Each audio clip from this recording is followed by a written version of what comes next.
babasahin ko ngayong araw na ito ay pinamagatang Alamat ng Pagong.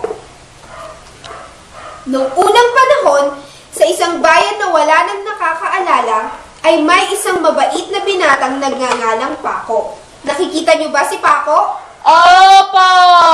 Si Paco ay isang magaling na karpintero.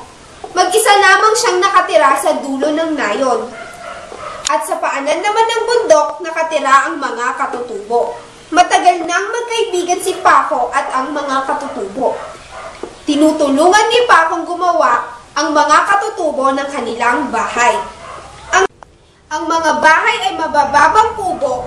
Ang bawat kubo ay may 4 na poste galing sa puno ng kamagong. Ang mga dingding naman nito ay yari sa nilalang kawayan. Ang sahig naman nito ay yari sa tabla at ang bubong ay pawid na korteng batingaw.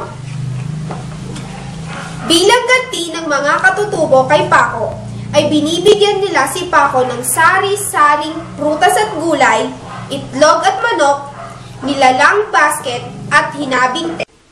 Binibenta niya ang mga ito upang pagka-uwi ay magkaroon siya ng maraming pera. Ngunit ilan sa mga kalalakihan sa nayon ay nagpasyang pagnakawan si Paco. Hinalughog nila ang kanyang bahay, ngunit kahit 5 tuling ay wala silang nakita.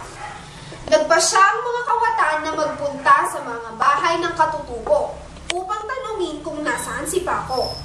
Ngunit ni isa sa kanila ay walang naglakas na loob na sabihin kung nasaan si Paco. Sa galit ng mga kawatan ay sinulog nila ang bahay ng mga katutubo. Maya-maya ay dumating si Paco kasama ang mga katutubo. Agad na kinaladkad ng mga kawatan si Paco sa karating gubat.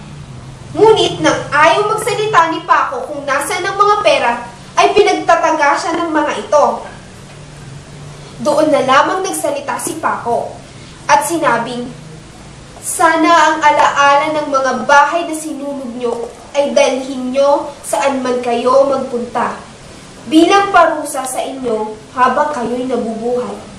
At sana maging mahaba ang mga buhay nyo." Agad na nagdilim ang kalangitan.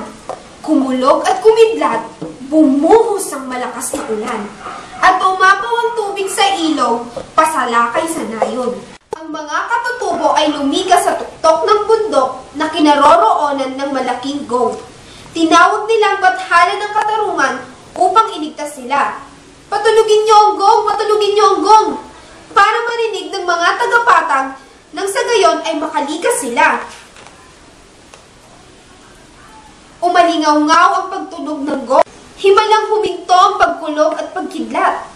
Tumila rin ang malakas na ulan. Ngunit, huli na para mapigilan ng pagtunog ng gong ang pagbaha ng tubig ilog sa nayon.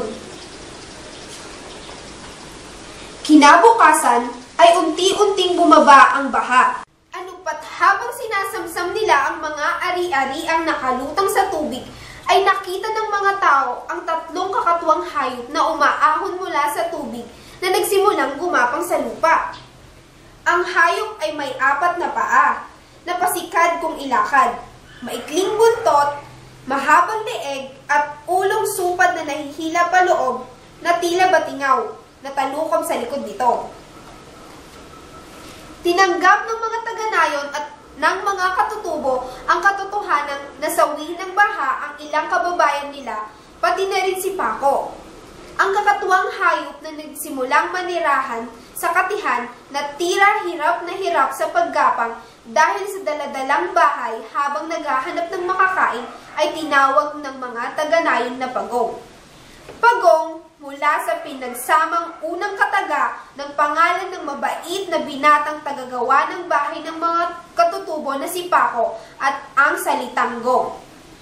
Diyan nagtatapos ang alamat ng Pagong.